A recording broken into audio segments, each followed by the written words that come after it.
वेदास्तथा स्मृतिगिरो यमचिन्त्य शक्तिं सृष्टिस्थितिप्रलयकारणमामनन्ति तं श्यामसुन्दरमविक्रियमात्ममूर्तिं सर्वेश्वरं प्रणतिमात्रवशं भजामः। अज्ञाननिरधिरुपैति यया विशोषं भक्तिः परापि भजते परिपोषमुच्चैः तत्त्वं परं स्फुरति दुर्गममप्यजस्रं साद्गुण्यभृत् स्वरचितां प्रणमामि गीतां। नारायणं नमस्कृत्य नरं चैव नरोत्तमं देवीं सरस्वतीं व्यासं ततो जयमुदीरयेत्। हरे कृष्ण कृष्ण कृष्ण हरे हरे, हरे राम राम राम हरे हरे। गीता मंजरी का यह 236वां अंक है। विगत अंक में हम लोगों ने यह श्रवण किया कि कैसे लोग दृढ़तापूर्वक भगवान का भजन करते हैं। उसमें महत्संग में ज्ञान और विज्ञान को प्राप्त कर जिसके लिए भगवान इस अध्याय को कह रहे हैं वह शरणागत होता है, और उसके द्वारा जब वह फिर भजन करता रहता है तो उस पुण्य कर्म के द्वारा जब उसके भजन के प्रतिबंधक सुकृति और दुष्कृति दोनों ही नष्ट होते हैं तब वह धीरे धीरे निष्ठा की स्थिति को प्राप्त करता है। तभी जा कर के उसे जो है यह कहा जाता है कि वह अच्छी तरह से भजन करने वाला है। हम लोगों के संप्रदाय की दृष्टि से निष्ठा शब्द का यहाँ प्रयोग किया गया है। फिर निष्ठा रुचि आसक्ति होते होते फिर वह भगवान के प्रेम तक को प्राप्त करता है। अब इससे भिन्न अधिकारी के विषय में भगवान आगे चर्चा कर रहे हैं 7:29वें श्लोक में।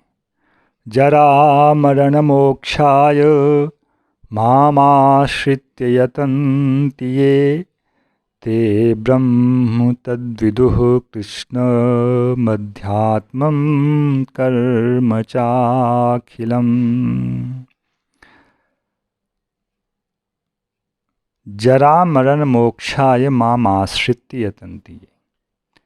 7:28वें श्लोक का विषय कौन था? 4 प्रकार के अधिकारियों में से, 4 प्रकार के भजन करने वाले अधिकारियों में से, आर्त जिज्ञासु अर्थार्थी और ज्ञानी में से ज्ञानी जो था वह 7:28वें श्लोक का विषय था। जो बाकी 3 अधिकारी रह गए उसमें जो जिज्ञासु है उसको आत्म तत्व का जिज्ञासु, मैं अपने स्वरूप को समझूं, मैं क्या हूँ, मैं प्रकृति से पृथक एक तत्व हूँ और प्रकृति से संसर्गित होकर सुख दुख का भोग कर रहा हूँ। सुख तो नाम मात्र का है और दुख तो बस अनवरत चलता चला जा रहा है। इसलिए मुझे प्रकृति के संयोग से पृथक होना है और अपने स्वरूप का अनुभव करना है। इसको वहाँ मुख्यतः जिज्ञासु कहा गया था। इससे थोड़ा सा भेद लेकर, अंतर बहुत नहीं है ज़्यादा, किंतु थोड़ा सा भेद लेकर यहाँ भगवान कह रहे हैं जरा मरण मोक्षाय मामाश्रित्य यतन्ति ये ते ब्रह्म तद्विदुः कृष्ण मध्यात्मं कर्म चाखिलम्। उस अधिकारी वहाँ जो जिज्ञासु है उसकी प्रवृत्ति आत्म तत्व की जिज्ञासा से है। इसकी प्रवृत्ति किंतु आत्म तत्व की जिज्ञासा से नहीं है। इसमें प्रबलता इस विषय का है कि कैसे मुझे संसार के दुख से मुक्ति मिल जाए, कैसे मैं जन्म मृत्यु के इस चक्र से मुक्त हो जाऊं। और इस फल को देने की योग्यता केवल भगवान में है।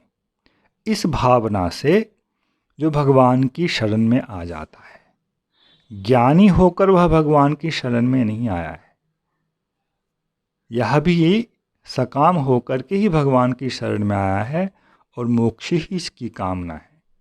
मोक्ष ही मुमुक्षु की भी कामना, जिज्ञासु को मुमुक्षु कहा गया है, उसकी भी कामना है, किंतु प्रवृत्ति में थोड़ा सा भेद है।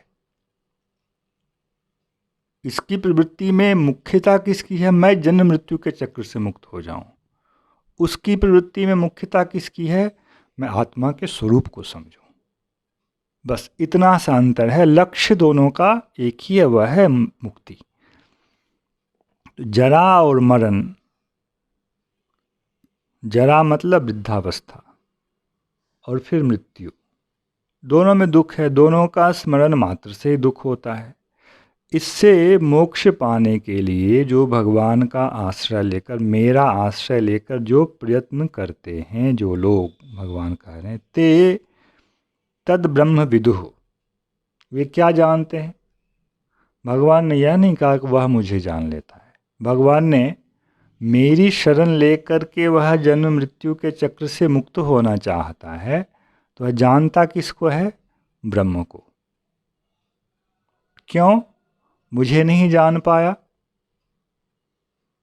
मैं क्या हूँ, कैसा हूँ, मेरा यह रूप गुण, इसका तत्व क्या, इसको वह नहीं जान पाता, क्योंकि यह उसका लक्ष्य ही नहीं है। उसका लक्ष्य केवल मैं इस सांसारिक झंझट से, जंजाल से, दुख से मुक्त हो जाऊं, मेरा फिर अब संसार में जन्म ना हो। तो उसको जिस विषय का अनुभव होता है वह है ब्रह्म। इस विषय को पहले भी कई बार कहा गया है कि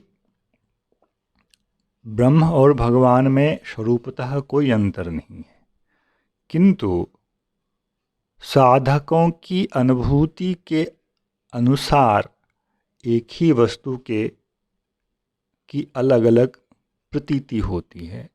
उसमें जो तुच्छतम प्रतीति है वह है ब्रह्म, और जो सर्वोत्तम प्रतीति है वह है भगवान।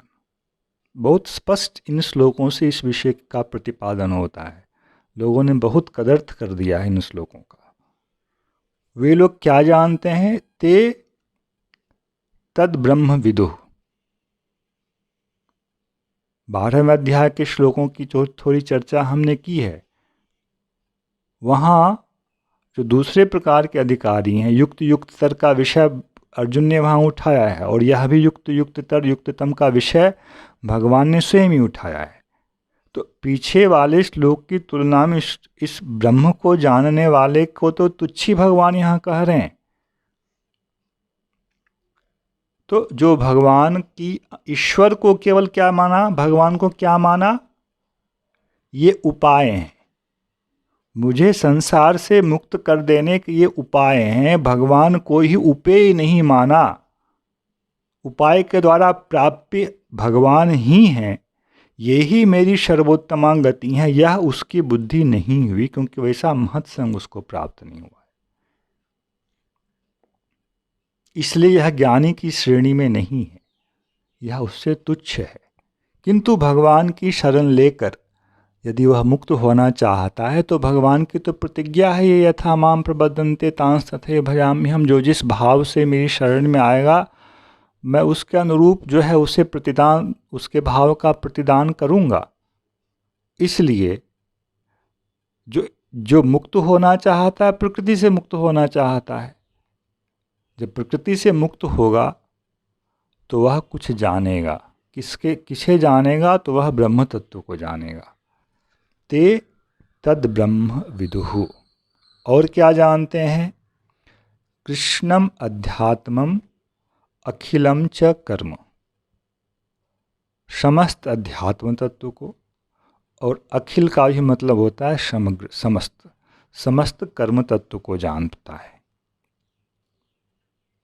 जो लोग जन्म मृत्यु के प्रवाह से अपने आप को मुक्त करने के लिए ईश्वर को आधार बनाते हैं, उनकी शरण लेते हैं, उनके लिए प्राप्ति कहाँ क्या है? उनके लिए प्राप्ति है ब्रह्म। ब्रह्म का वे अनुभव करते हैं और अध्यात्म तत्व को समझते हैं और अखिल कर्म को समझते हैं। यदि पीछे वाले 4 अधिकारियों में से जिज्ञासु को के संदर्भ में इस श्लोक को मान लिया जाए तो भी कोई समस्या नहीं। यदि अधिकारी भेद ना करने की इच्छा हो तो मान लें वही जिज्ञासु है, ब्रह्म तत्व का जिज्ञासु है, आत्म तत्व का जिज्ञासु है, भगवत तत्व का जिज्ञासु वह नहीं है बस। इसलिए वह ब्रह्म को जान पाता है, अध्यात्म को जान पाता है और अखिल कर्म को जान पाता है। ये क्या है ये शब्द?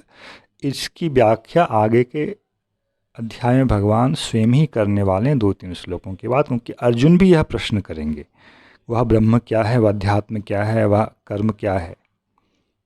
और भगवान इसके आगे कह रहे हैं, साधिभूताधिदैवं मां साधियज्ञं च ये विदुः प्रयाणकालेऽपि च मां ते विदुर्युक्तचेतसः। साधिभूताधिदैवं मां ये विदुः, जो लोग मुझे, साधिभूत का मतलब होता है अधिभूत के साथ, साधिदेव का मतलब होता है अधिदेव के साथ, साधियज्ञ का मतलब है अधियज्ञ के साथ। इस प्रकार से जो लोग मुझे जान लेते हैं, प्रयाण काले पिचते मांग विदुः, जब संसार इस शरीर से वह निकल रहा होता है उस समय भी वह मेरा स्मरण कर पाता है, क्योंकि उसका जो चेत है, उसकी जो प्रज्ञा है, चेतसः लिखा है, उसकी जो प्रज्ञा है वह मुझसे युक्त होती है। इसलिए अंत समय में यदि वह भगवान का स्मरण कर पाता है प्रयाण काल में भी, तो उसे उस तत्व की प्राप्ति हो जाती है। यह विषय भगवान आगे 8वें अध्याय के 6ठे श्लोक में कहेंगे। 5वें 6ठे श्लोक में यह विषय आया है। प्रयाण के समय यदि कोई भगवान का स्मरण करता है, जो भी उसका उपास्य भाव हो, यहाँ भाव क्या है? अधिभूत, अधियज्ञ, अधिदैव के रूप में भगवान को जानना, इस भाव को समझें, तो फिर वह उस तत्व को प्राप्त करता है, संसार से मुक्त हो जाता है। यह विषय भगवान यहाँ अंत में कह रहे हैं। अधिभूत क्या है, अधियज्ञ क्या है, अधिदैव क्या है, यह भी अगले श्लोक में अर्जुन के द्वारा किए गए प्रश्न का विषय है। इसलिए इन शब्दों पर ब्रह्म, अध्यात्म, कर्म, अधिदैव, अधिभूत, अधिदैव, अधियज्ञ, ये 6 शब्द जो नए आए हैं, इसके विषय में अर्जुन स्वयं ही प्रश्न करेंगे, फिर भगवान इसका उत्तर देंगे। इसके लिए हम अगले अध्याय की अपेक्षा करते हैं, किंतु इसके पहले हम पुनः पूरे अध्याय का पुनः अवलोकन कर लेते हैं। 6ठे अध्याय के अंत में भगवान ने जो बीज डाला, वह योगिनामपि सर्वेषां मद्गतेन अंतरात्मना श्रद्धावान भजते यो मां स मे युक्त तमोमतः। कई प्रकार के योगी हैं, उन योगियों में से युक्ततम कौन है, इसको बताने में भगवान की प्रवृत्ति है और उसका लक्षण भगवान ने वहीं कर दिया है। मद्गतेन अंतरात्मना श्रद्धावान भजते, मैं तुम्हारे सामने जिस रूप में उपस्थित हूँ, इस रूप में ही अपने चित्त को पूर्णतः आविष्ट करके श्रद्धा के साथ मेरा भजन करता है। निर्णय भगवान ने वहीं कर दिया है। उसके बाद भगवान ने इस प्रकार के भजन से के लिए जो सैद्धांतिक बीज होना चाहिए, उसका कथन 7वें अध्याय में आरंभ किया और उसका फल क्या बताया था? असंशयम समग्रम माम यथा ज्ञास्यसि। अर्जुन, इस प्रकार से भजन करते हुए, मेरा आश्रय लेकर मुझ में मन को आसक्त करते हुए जो मेरा भजन करता है वह निश्चय ही समग्र रूप में मुझे जान पाता है। अब अभी देखें, अभी जो 7वें अध्याय के अंत में जो विषय कहा गया जान पाता है, वहाँ भगवान ने कहीं नहीं कहा कि समग्रतया मुझे जान पाता है। हालांकि समग्रता का भी पहले निराकरण किया गया है कि भगवान अनंत है, इसलिए समग्रता का वह भाव नहीं लेना है। भगवान की भगवत्ता से संबंधित विषयों को वहाँ लेना चाहिए। उस रूप में समग्रता है, ना कि पूर्णता के रूप में, क्योंकि वह तो अनंत है। तो जो समग्रता है वह भगवान के ब्रह्म रूप और भगवान, इन 3 विषयों को लेकर के कह रहे हैं।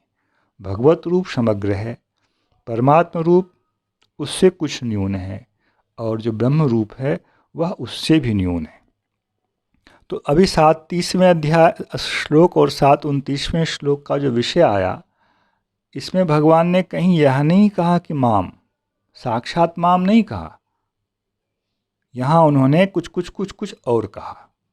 ये चीज़ें भगवान से पृथक नहीं हैं, तथापि भगवान में जो भग वाला विषय है ना, उस विषय को वे लोग अनुभूत नहीं कर पाते हैं। यह कहने का उद्देश्य है भगवान का। इसके लिए शुद्ध भजन के लिए जो ज्ञान विज्ञान का बीज होना चाहिए वह भगवान ने देना आरंभ किया। एक जरा प्रकृति है, एक जीव प्रकृति है। इन दोनों के संसर्ग से ही यह संपूर्ण संसार है, और इस संसार का आश्रय मैं हूँ, अर्थात जरा प्रकृति जीव प्रकृति का आश्रय प्रकृतिमान तत्व शक्तिमान तत्व मैं हूँ, और मुझसे श्रेष्ठ कुछ भी नहीं। इस प्रकार का निर्णय करने के बाद भगवान ने यह बताना शुरू किया कि संसार में जो कुछ भी है वह मैं हूँ। जल में रस मैं हूँ, पृथ्वी में गंध मैं हूँ। इस प्रकार का विषय कहने के बाद भगवान ने यह कहना शुरू किया, क्योंकि विषय है भक्ति कराने का। कौन मेरा भजन जो श्रद्धापूर्वक करता है, कौन करता है नहीं करता है, यह विषय भगवान ने उठाया 7, 12, 13, 14, 15, 16 श्लोकों में। कि 7-13 में कहा 3 प्रकार के गुण हैं, इन गुणों के द्वारा समस्त जीव जगत जो मोहित है, और मुझे यह नहीं जान पाता है कि मैं जो इन लोगों के बीच विचरण कर रहा हूँ, मैं इन तीनों गुणों से अतीत हूँ। किंतु जो लोग त्रिगुणमयी इस माया से पार करने के लिए मेरा आश्रय ले लेता है, वह इसे पार कर जाता है। किंतु मेरा आश्रय कौन लेता है, उसमें 4 प्रकार के अधिकारियों की बात की भगवान ने। और फिर जो 4 प्रकार के लोग आश्रय लेके भजन करते हैं उनका वर्णन किया भगवान ने। उन 4 प्रकार के अधिकारियों में से जो ज्ञानी है वह सर्वोत्तम है, क्योंकि उसका लक्ष्य न तो मुक्ति है न तो सांसारिक वस्तुओं की प्राप्ति है। वह भजन इसलिए करता है कि भगवान मेरी गति हैं, भगवान ही मेरे सर्वस्व हैं, बस इस भाव से वह भजन करता है। मैं भगवान की शक्ति हूँ और मेरे शक्तिमान हैं। शक्ति का यह धर्म है कि वह शक्तिमान का भजन करे, बस, और कोई उद्देश्य उसका नहीं है। किंतु बाकी जो 3 है उनका एक उद्देश्य है। जिज्ञासु, ज्ञान प्राप्त करना उसका उद्देश्य है।